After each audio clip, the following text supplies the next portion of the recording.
প্রিয় চাকরি প্রত্যাশী ভাই বোনেরা, আশা করি ভালো আছেন।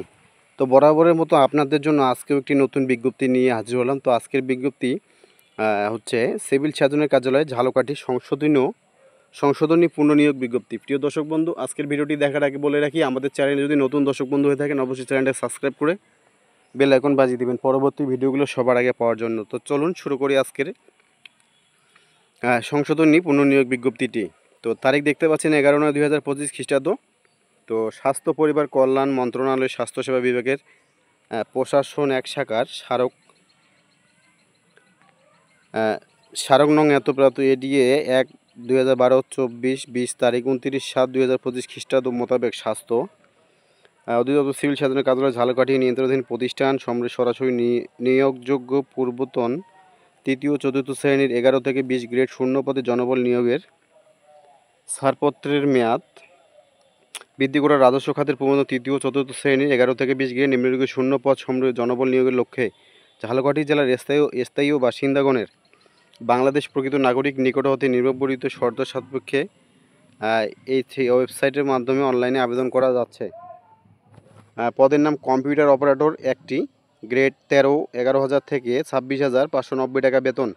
তো শিক্ষাগত যোগ্যতা কোনো শিক্ষিত বিশ্ববিদ্যালয় হতে বিজ্ঞান বিভাগ হতে স্নাতক সম্মান বা সমমানের ডিগ্রি পরীক্ষায় উত্তীর্ণ হতে হবে। কম্পিউটার মুদ্রাক্ষরে প্রতি মিনিটে বাংলায় 25 শব্দ, ইংরেজিতে 30 শব্দের গতিসহ সংশ্লিষ্ট বিষয়ে স্ট্যান্ডার্ড অ্যাপিটিউড টেস্টে উত্তীর্ণ হতে হবে। তারপরে দেখতে পাচ্ছেন 2 নম্বরে 60 মুদ্রাক্ষরিক কাম কম্পিউটার অপারেটর একটি, গ্রেড 14, 10,200 টাকা থেকে 24,680 টাকা বেতন। কোনো শিক্ষিত বিশ্ববিদ্যালয় হতে অন্যান্য দ্বিতীয় বিভাগ ও সমমানের জিপিএতে স্নাতক সম্মান বা সমমানের ডিগ্রি পরীক্ষায় উত্তীর্ণ হতে হবে। কম্পিউটার ব্যবহারের ক্ষেত্রে word processing, data entry, typing ইত্যাদি সর্বনিম্ন প্রতি মিনিটে বাংলায় 25, ইংরেজিতে 30 শব্দ থাকতে হবে। স্টার লিপিতে সর্বনিম্ন প্রতি মিনিটে বাংলায় 45 এবং ইংরেজিতে 17 শব্দ থাকতে হবে। 3 নম্বরে দেখা যাচ্ছে পরিসংখ্যানবিদ একটি, গ্রেড 14, 10,200 থেকে 24,680। কোনো শিক্ষিত বিশ্ববিদ্যালয়তে পরিসংখ্যান, গণিত, অর্থনীতি বিষয়ে শর্ত বা সমন্বয় ডিগ্রি উত্তীর্ণ হতে হবে। কম্পিউটার চালানোর দক্ষতা থাকতে হবে। তারপরে 4 নম্বরে দেখা যাচ্ছে অফিস সহকারী কম্পিউটার মধ্যে দুইটি, 9,300 থেকে 22,490, গ্রেড 16। কোনো শিক্ষিত বোর্ড হতে উচ্চ মাধ্যমিক সার্টিফিকেট বা সমমানের পরীক্ষা উত্তীর্ণ হতে হবে। কম্পিউটার চালানোর দক্ষ হতে হবে এবং টাইপিং প্রতি মিনিটে বাংলায় ন্যূনতম 20 শব্দ এবং ইংরেজিতে প্রতি মিনিটে অন্যতম 20 শব্দের গতি থাকতে হবে। 5 নম্বরে দেখা যাচ্ছে স্টোর কিপার 3টি, পদ সংখ্যা 3টি, গ্রেড 16, 9,300 থেকে 22,490। কোনো শিক্ষিত বোর্ড হতে উচ্চ মাধ্যমিক সার্টিফিকেট সমমানের পরীক্ষায় উত্তীর্ণ হতে হবে। নির্বাচিত প্রার্থীকে সরকারি বিধি মোতাবেক জামানত জমা প্রদান করতে হবে। স্বাস্থ্য সহকারী 36টি, গ্রেড 16, 9,300 থেকে 22,490। কোনো শিক্ষিত বোর্ড হতে উচ্চ মাধ্যমিক সার্টিফিকেট সমমানের পরীক্ষায় উত্তীর্ণ হতে হবে। 7 নম্বরে দেখা যাচ্ছে ল্যাবরেটরি অ্যাটেনভ্যাট একটি, গ্রেড 19, 8,500 থেকে 20,570। কোনো শিক্ষিত বোর্ড হতে মাধ্যমিক স্কুল সার্টিফিকেট বা সমমানের পরীক্ষায় উত্তীর্ণ হতে হবে। আবেদনের শর্ত নিয়মাবলী আগ্রহী প্রার্থীগণ এই ওয়েবসাইটের মাধ্যমে প্রকাশিত নির্দেশনা মোতাবেক অনলাইনে আবেদন করতে পারবেন। সরাসরি ডাকযোগে কোনো আবেদন গ্রহণ করা হবে না। বিষয়টি নিয়োগ ও কোটা নির্ধারণের ক্ষেত্রে সরকারের সর্বশেষ বিধিবিধান জনপ্রশাসন মন্ত্রণালয়ের সর্বশেষ জারিকৃত প্রজ্ঞাপন প্রতিপালিত। আবেদনকারীর বয়স 15/9/2025 খ্রিস্টাব্দ তারিখে সর্বনিম্ন 18 এবং সর্বোচ্চ 32 বছর হতে হবে। বয়স প্রমাণের ক্ষেত্রে এফিডেভিট গ্রহণযোগ্য নয়। এছাড়া সনদ, জাতীয় পরিচয়পত্র সনদ, জন্ম নিবন্ধন সনদে প্রদত্ত জন্ম তারিখের ভিত্তিতে বয়স প্রমাণিত হবে। 4 সরকারি আধা স্বাস্থ্যসহায়ক প্রতিষ্ঠানে কর্মরত প্রার্থীগণ সরকারি বিধিবিধান অনুসরণ এবং নির্ধারিত বয়স সীমার মধ্যেই অবশ্যই যথাযথ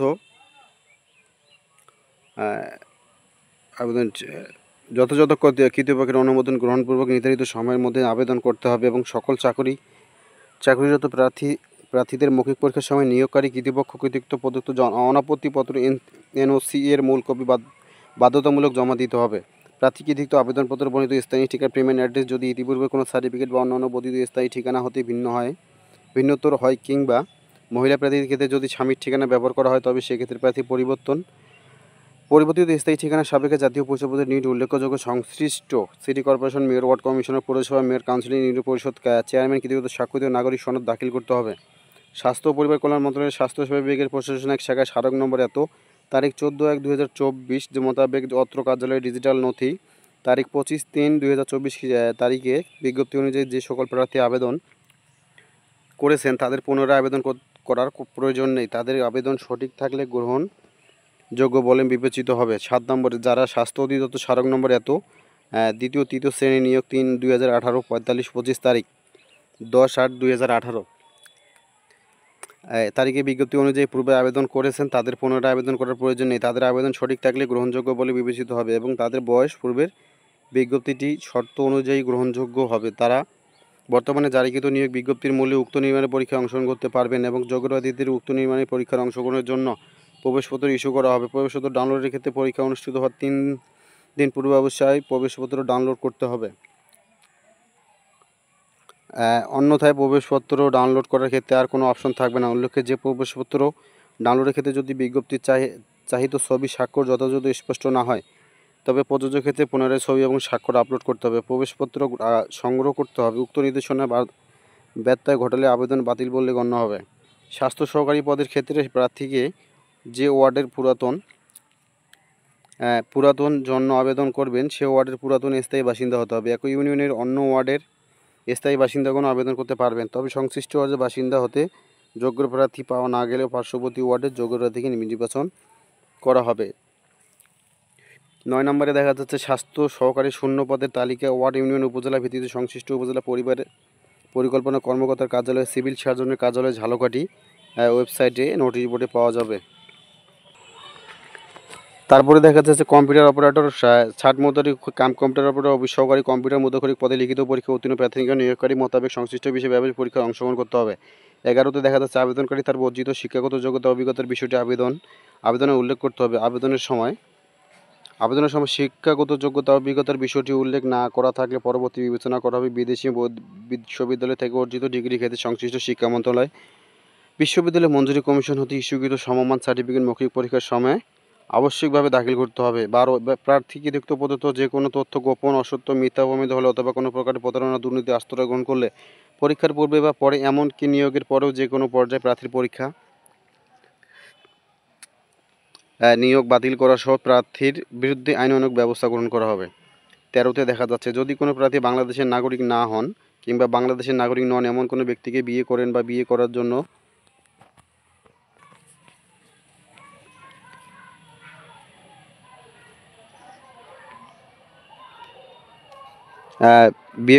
প্রতিশ্রুতি হন কিংবা কোনো ফৌজদারি আদালত কর্তৃক নৈতিক জনসংযোগ অভিযোগ দণ্ডিত হন কিংবা কোনো সরকারি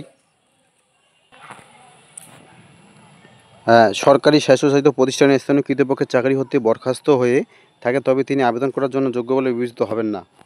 14তে দেখা যাচ্ছে প্রার্থী কেবলমাত্র একটি পদের জন্য আবেদন করতে পারবেন। একাধিক পদের বিপরীতে আবেদন করলে তার সকল আবেদন বাতিল বলে গণ্য হবে।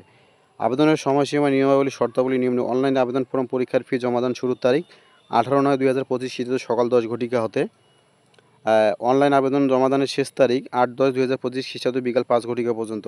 উক্ত সময়সীমার মধ্যে ইউজার আইডি প্রাপ্ত প্রার্থীগণ অনলাইন আবেদন সাবমিট করার পর এর সময় থেকে পরবর্তী 72 ঘন্টার মধ্যে SMS-এর মাধ্যমে পরীক্ষার ফি জমা দিতে পারবেন। অনলাইন আবেদনপত্রে প্রার্থী তার রঙিন ছবি দৈর্ঘ্য 300x300 নির্ধারিত আপলোড করতে হবে। ছবির সাইজ 100 KB সাইজ সর্বোচ্চ এবং স্বাক্ষরের সাইজ 60 KB হতে হবে। আবেদনপত্র পূরণকৃত তথ্য যেহেতু পরবর্তী সকল কার্যক্রম ব্যবহার সেহেতু অনলাইনে আবেদনপত্র সাবমিট করার পূর্বে পূরণকৃত তথ্য সঠিকভাবে যাচাই করে নেবেন। তো আশা করি SMS পূরণের নিয়মাবলী, পরীক্ষার ফি প্রদান সব কিছু আপনারা দেখে শুনে করতে পারবেন। এখানে পুরো বিস্তারিত বলা আছে কিভাবে কি করবেন। তো এতগুলো বলতে গেলে ভিডিওটা অনেক বড় হয়ে যাবে, তাই ভিডিওটা আর বড় করতেছি না। অনলাইনে আবেদন করতে সমস্যা হলে 23 নম্বরে এই ওয়েবসাইটের মাধ্যমে টেলিটক নম্বর থেকে 121 নম্বরে যোগাযোগ করা যাবে। এছাড়া বাংলাদেশে একমাত্র রাষ্ট্রীয় মোবাইল অপারেটর টেলিটকের জব পোর্টাল ফেসবুক পেজ প্রবেশ করে মেসেজের মাধ্যমে যোগাযোগ করা যাবে অথবা এই ওয়েবসাইটের মাধ্যমে এই ইমেলের মাধ্যমে যোগাযোগ করা যাবে। মেলে মেসেজ গিয়ে এততে সাবজেক্ট, অর্গানাইজেশন নাম আপনার সব কিছু লিখে দেবেন, তাহলে এখান থেকে SMS করতে পারবেন।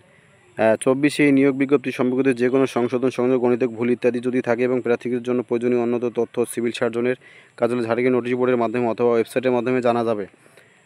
প্রাথমিকভাবে যাচাই বাছাইকৃত প্রার্থীদের কর্তৃপক্ষ সিদ্ধান্ত মোতাবেক লিখিত ব্যবহারিক পরীক্ষায় প্রযোজ্য ক্ষেত্রে এবং মৌখিক পরীক্ষা আলাদাভাবে উত্তীর্ণ হতে হবে।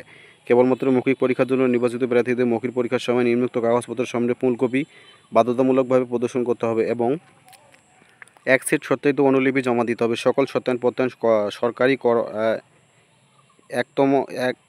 1-এর ম শ্রেণী গেজেটের কর্মকর্তার নাম পদবি উল্লেখ করতে সম্পাদিত করতে হবে। তো 26-এ দেখা পাচ্ছেন মৌখিক পরীক্ষার সময় নিম্নলিখিত সনদপত্র প্রয়োজনীয় কাগজপত্র মূল কপি সঙ্গে আনতে হবে, 1 সেট সত্যায়িত ফটোকপি জমা দিতে হবে। সকল শিক্ষাগত যোগ্যতার মূল সনদপত্র, সাময়িক সনদপত্র, প্রত্যয়ন অভিজ্ঞতা সনদপত্র ইত্যাদি জেলার স্থায়ী বাসিন্দা হিসাবে সংশ্লিষ্ট ইউনিয়ন পরিষদ চেয়ারম্যান, পৌরসভা মেয়র ইস্যুকৃত নিজ জেলা উল্লেখ করতে হবে। জাতীয় পরিচয়পত্র, জন্ম নিবন্ধন, আবেদনকারী পাসপোর্ট সাইজের রঙিন ছবি, মুক্তিযোদ্ধা, শহীদ মুক্তিযোদ্ধার। তো আশা করি জানেন যে মুক্তিযোদ্ধার সন্তানদের কী কী করতে হবে, এগুলো আপনারা একটু কষ্ট করে পড়ে নেবেন। সবগুলো ভাই বলতে গেলে ভিডিওটা অনেক বড় হয়ে যায়। 27 নম্বরে বলা হচ্ছে সন্তোষজনক পুলিশ ভেরিফিকেশন রিপোর্ট এবং সিভিল সার্জন কৃতিত্ব স্বাস্থ্যগত প্রধান চাকরি নিয়োগ অন্যতম প্রধান শর্ত হিসেবে বিবেচিত হবে। এছাড়া নিয়োগের পূর্বে ডোপ টেস্ট করতে হবে। ডোপ টেস্ট কাউকে মাদকাসক্ত পাওয়া গেলে তার নিয়োগ বাতিল বলে গণ্য হবে। তো 28 নম্বরে যে কোনো তদোচিত সুপারিশ প্রার্থীর অযোগ্যতা হিসাবে বিবেচিত হবে। প্রার্থীকে লিখিত ব্যবহারিক প্রযোজ্য ক্ষেত্রে মৌখিক পরীক্ষায় অংশগ্রহণের জন্য কোনো দৈনিক ভাতা, যাতায়াত ভাতা দেওয়া হবে না। কৃতপক্ষে পদের সংখ্যা হ্রাস বৃদ্ধি এবং বিজ্ঞপ্তিতে বর্ণিত যে কোনো শর্ত অনুষ্ঠিত পরিবর্তন, পরিমার্জন, নিয়োগ বিজ্ঞপ্তি বাতিল করার ক্ষমতা সংরক্ষণ করেন। অনলাইন আবেদনের নিয়োগ সংক্রান্ত বিষয়ে নিয়োগকারী কৃতপক্ষের সিদ্ধান্ত চূড়ান্ত বলে গণ্য হবে। এ বিষয়ে কোনো প্রকার আপত্তি উত্থাপন করা যাবে না। লিখিত মৌখিক পরীক্ষা পদ্ধতির ক্ষেত্রে পরীক্ষার ফলাফল, নিয়োগ সংক্রান্ত সকল তথ্য সিভিল সার্জন কার্যালয়ে, ঝালকাঠির নোটিশ বোর্ড ওয়েবসাইটের মাধ্যমে পাওয়া যাবে। এছাড়া কিউআর কোড স্ক্যানের মাধ্যমে বাংলাদেশের একমাত্র রাষ্ট্রীয় মোবাইল অপারেটর টেলিটকের জব পোর্টাল alljobs.টেলিটক.com ভিডিও ওয়েবসাইটে সরাসরি প্রবেশ করে বিজ্ঞপ্তিটি এবং অন্যান্য তথ্যাদি পাওয়া যাবে। ডিক্লারেশন, প্রার্থীকে অনলাইন আবেদনপত্রে ডিক্লারেশন অংশে এই মর্মে ঘোষণা দিতে হবে যে প্রার্থী কৃতিত্ব আবেদনপত্র প্রদত্ত সকল তথ্য সঠিক এবং সত্য, প্রদত্ত অতথ্য অসত্য বা মিথ্যা প্রমাণিত হলে অথবা কোনো অযোগ্য ধরা পড়লে বা কোনো প্রতারণা বা দুর্নীতির আশ্রয় গ্রহণ করলে কিংবা পরীক্ষার নকল বা অসাধু উপায় অবলম্বন করলে পরীক্ষার পূর্বে বা পরে অথবা নিয়োগের পরে যে কোনো পর্যায়ে প্রার্থীতা বাতিল করা হবে এবং সংশ্লিষ্ট প্রার্থীর বিরুদ্ধে আইনানুগ ব্যবস্থা গ্রহণ করা যাবে। বিদ্রোহ শেষ তারিখ সময়ের জন্য অপেক্ষা না করে হাতে সময় নিয়ে অনলাইন আবেদনপত্র পূরণ করুন, ফি জমা দিন। তো প্রিয় দর্শক বন্ধু, ভিডিওটা অনেক বড় হয়ে যাচ্ছে, তাই আর কিছু বলতেছি না। তো প্রিয় দর্শক বন্ধু, ভিডিওটা ভালো করে দেখবেন, পড়বেন, বিজ্ঞপ্তিটা ভালো করে দেখবেন। যদি ভিডিওটা কোনো কাজে এসে থাকে অবশ্যই বন্ধুদের মাঝে শেয়ার করবেন।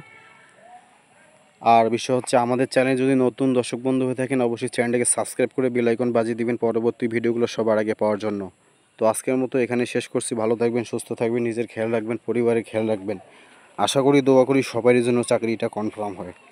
তো ভাই আবারও বলছি, ভিডিওটা স্কিপ করবেন না, শুরু থেকে শেষ পর্যন্ত দেখবেন। ধন্যবাদ।